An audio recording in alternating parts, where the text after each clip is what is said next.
The Town Mouse and the Country Mouse.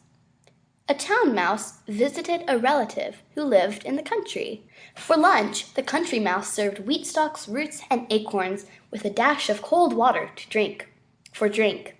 The Town Mouse ate very sparingly, nibbling a little of this and a little of that, and by her manner making it very plain that she ate the simple food only to be polite.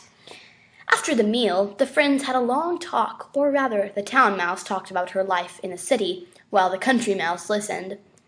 Then they went to bed in a cozy nest hedgerow and slept in quiet comfort until morning.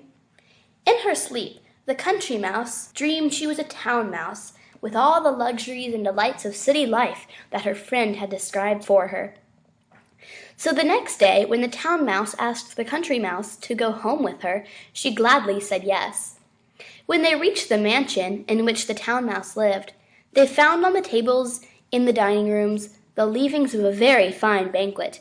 There were sweetmeats and jellies, pastries, delicious cheeses, indeed the most tempting foods that a mouse can imagine.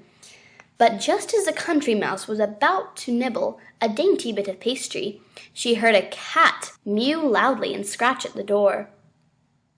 In great fear, the mice scurried to a hiding place, where they lay quite still for a long time, hardly daring to breathe.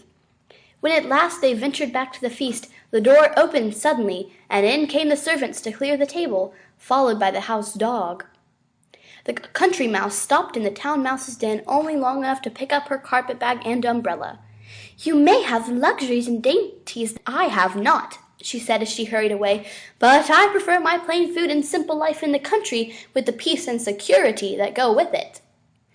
Poverty with security is better than plenty in the midst of fear and uncertainty.